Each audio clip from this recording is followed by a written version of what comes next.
Keep your charity, old man. Austin Walker, 21 years old, tossed a handful of coins at the wheelchair, the quarters and dimes bouncing off the metal frame and scattering across the driveway. Michael Brown, 77, sat motionless, his weathered hands gripping the armrests of his chair as the young delivery driver smirked down at him.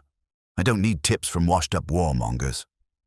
Austin climbed back into his Domino's car and drove away, leaving the elderly veteran alone with scattered change at his wheels.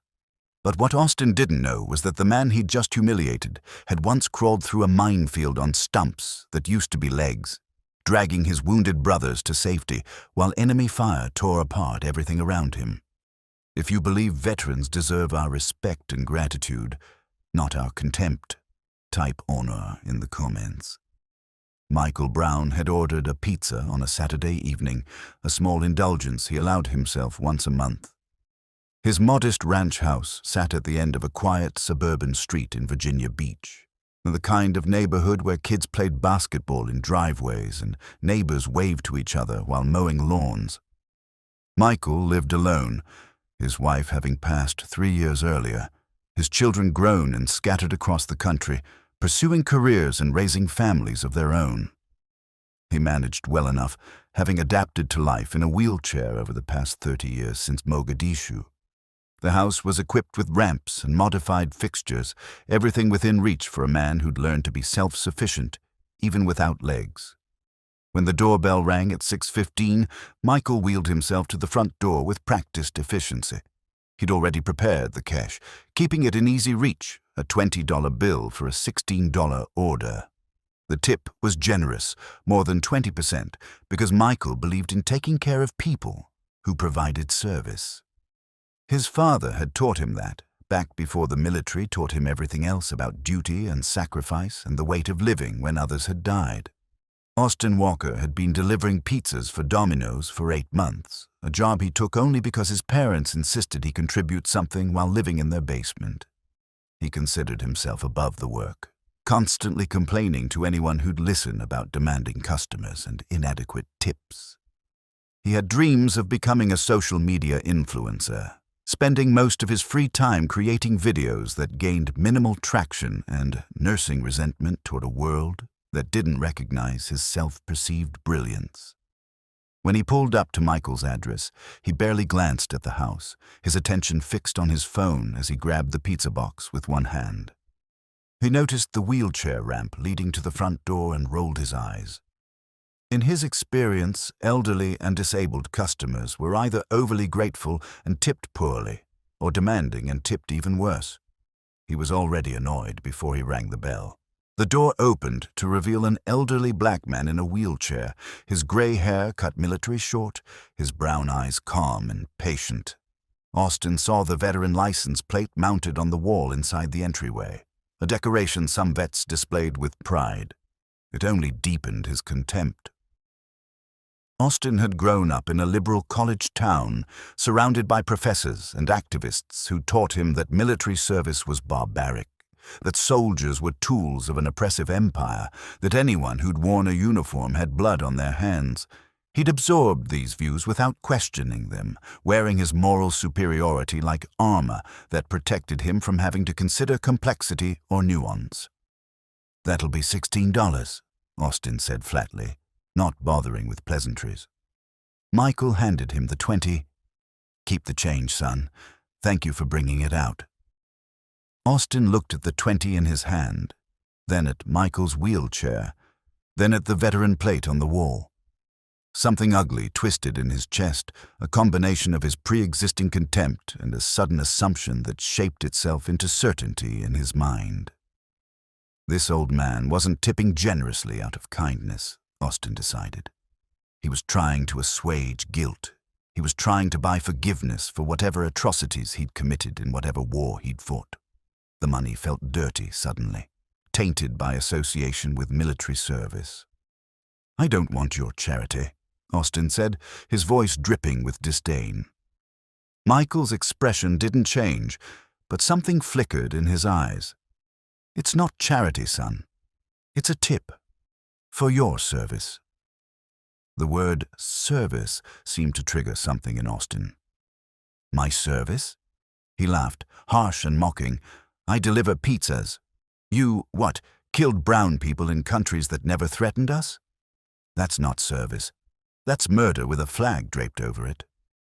Michael's hands tightened slightly on his wheelchair's armrests, but his voice remained calm. You're entitled to your opinion, young man. Please, keep the tip. You earned it by doing your job. But Austin was warming to his theme now, his self-righteousness building momentum.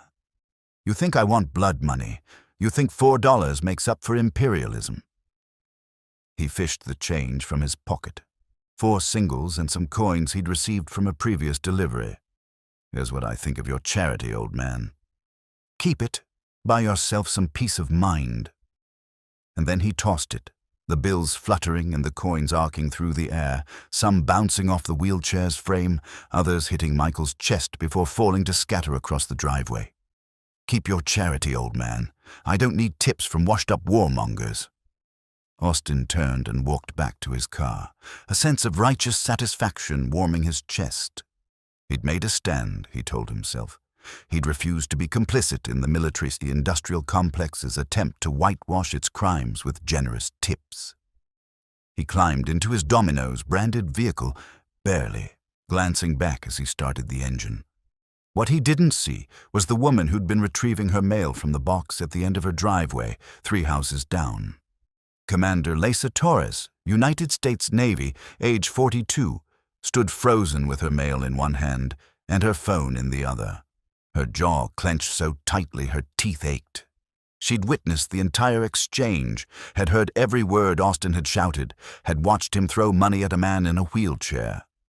Lisa had moved into the neighborhood 6 months earlier, taking a rental house while she waited for her permanent change of station orders to finalize. She'd met Michael Brown her second day there when she'd gone for a morning run and found him in his driveway doing upper body exercises with resistance bands. They'd struck up a conversation, 2 military members recognizing each other through some ineffable quality that transcended uniform or circumstance. Michael had never mentioned his service in detail, deflecting questions with humor and changing the subject to ask about her career. She knew he was a veteran, had seen the license plate, but beyond that he'd remained humble and private.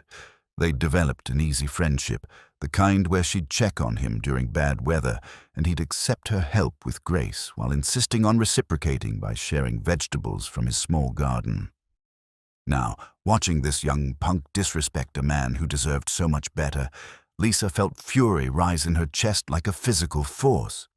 She was already walking toward Michael's house, her phone's camera activated, snapping photos of the Domino's car and its license plate, zooming in to capture the employee number visible on the heat-retaining bag in the back seat. Austin, absorbed in his self-satisfaction, never noticed her documenting everything as he drove away.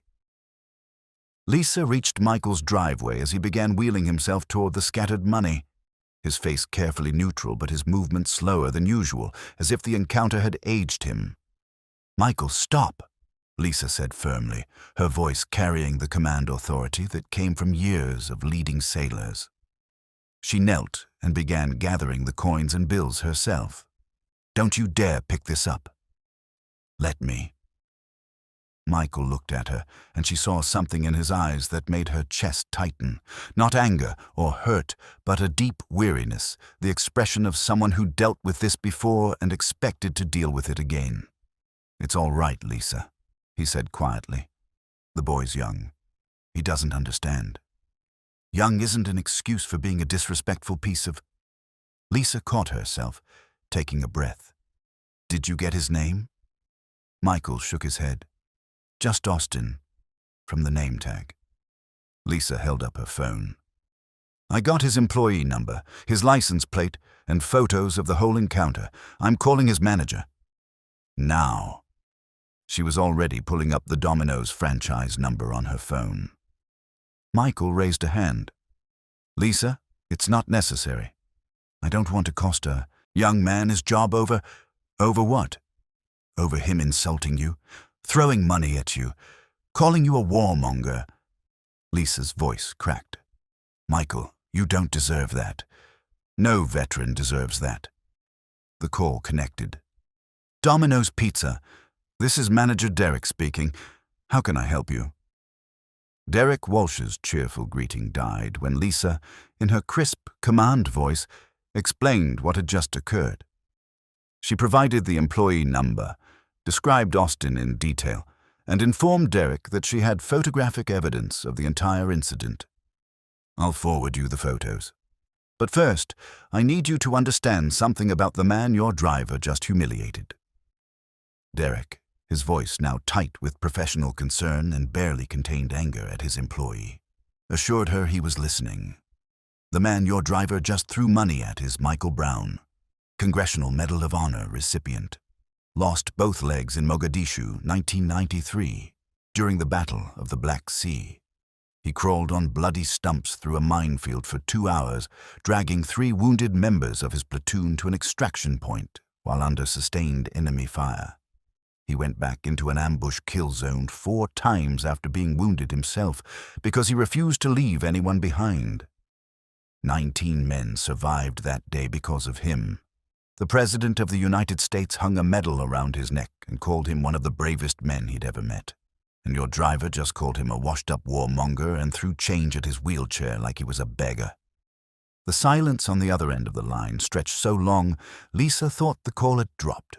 Then Derek's voice came back, shaking with emotion. Ma'am, Give me 10 minutes. Please tell Mr. Brown I'll be there personally in 10 minutes. Lisa relayed this to Michael, who'd wheeled himself back inside, the scattered money now collected and sitting on his kitchen counter. He'd placed the pizza box in the refrigerator, his appetite gone. You didn't have to do that, he said. But Lisa cut him off. Yes, I did. Michael, you've never told me. Medal of Honor, Mogadishu. Michael's shoulders sagged slightly. It was a long time ago, different lifetime. But Lisa was looking at him with new eyes, pieces clicking into place.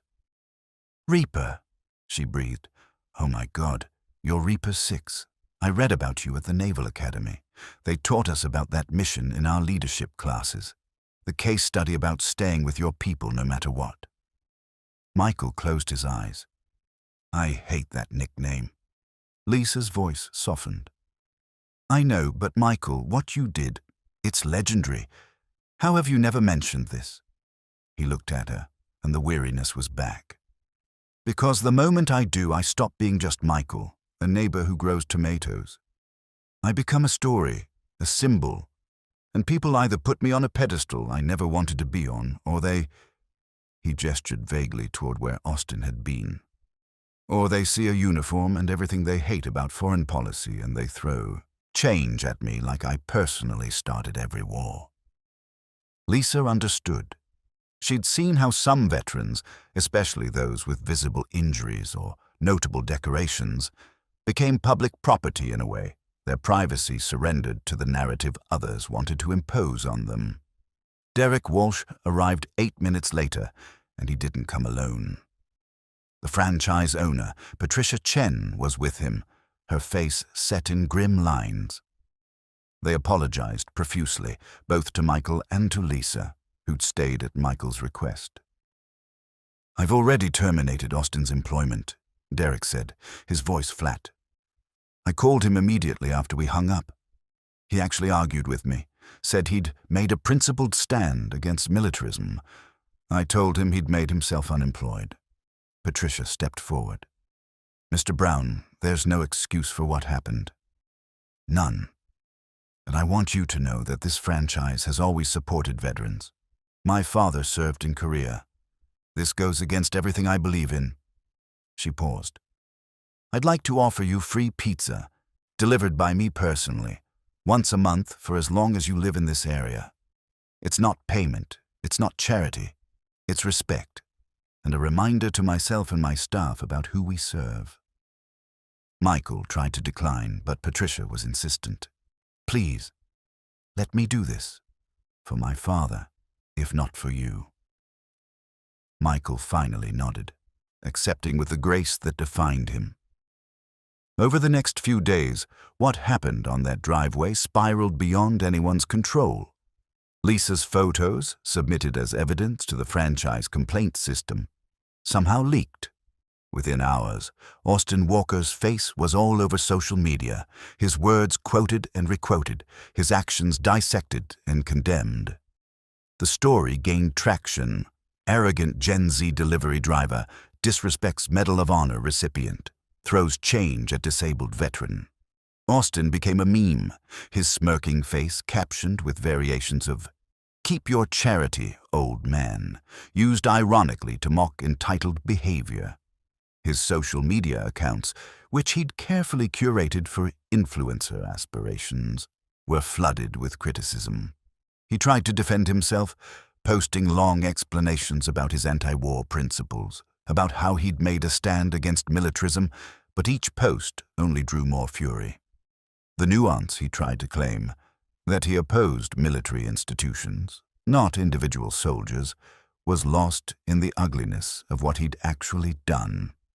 You couldn't claim moral high ground while throwing change at a disabled man in a wheelchair, no matter what your political philosophy. Veterans organizations picked up the story. News outlets ran features on Michael, finally dragging his history into the light despite his protests. The Medal of Honor citation was reprinted in full, its dry military language somehow making the horror and heroism more vivid. Staff Sergeant Michael Brown, with complete disregard for his own safety and while suffering catastrophic injuries to both lower extremities, repeatedly exposed himself to enemy fire to retrieve wounded personnel from an ambush kill zone. His actions directly resulted in the survival of 19 United States servicemen and upheld the highest traditions of military service. The citation didn't capture what it had really been like, Michael thought as he watched his private life become public property. It didn't describe the sound of his own legs being torn apart by a landmine, or the moment he'd realized he could either lie there and die, or drag himself forward and maybe save the others. It didn't capture the weight of Jenkins' body as Michael pulled him through the dirt, or the way Morrison had screamed when Michael grabbed him, or the certainty that he would die before reaching safety. But he'd kept going because that's what you did. You didn't leave your people behind. You didn't calculate odds or weigh your own survival. You just moved forward until you couldn't anymore, and even then you kept moving. That was Mogadishu. That was what earned him a nickname he hated and a medal that felt heavier than any weight he'd ever carried. Austin Walker, meanwhile, discovered that principles without wisdom were just self-righteousness, and self-righteousness without empathy was just cruelty dressed in philosophy. He lost job opportunities, his social media dreams evaporating as companies wanted nothing to do with the viral symbol of disrespect he'd become. His parents, mortified by the attention, asked him to move out. He found himself alone with his convictions, learning too late that being right about big abstract things, questions of war and peace and foreign policy, didn't give you permission to be wrong about small concrete things like basic human decency. You could oppose military interventionism and still respect the men and women who served.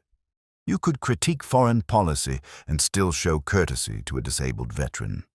The two weren't mutually exclusive, and Austin's failure to understand that cost him everything he'd taken for granted.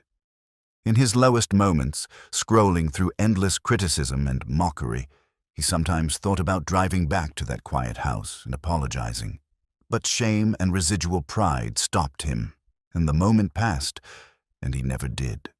It became one of those turning points, the kind you only recognize years later, where a different choice might have led to redemption, but the choice you made led only to regret. Michael's life gradually returned to something resembling normalcy, though he couldn't walk to his mailbox anymore without neighbors stopping to thank him, and grocery store trips sometimes meant encounters with strangers who wanted to shake his hand or take photos.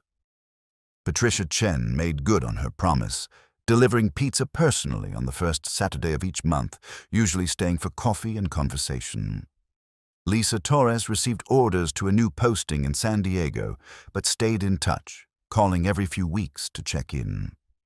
The scattered change from that evening, Lisa had gathered it, all and donated it to a veterans organization in Michael's name. Michael had laughed when she told him, a real laugh, the kind that came from deep in the chest. $4.37. That's what my dignity was worth to that boy. But Lisa hadn't laughed.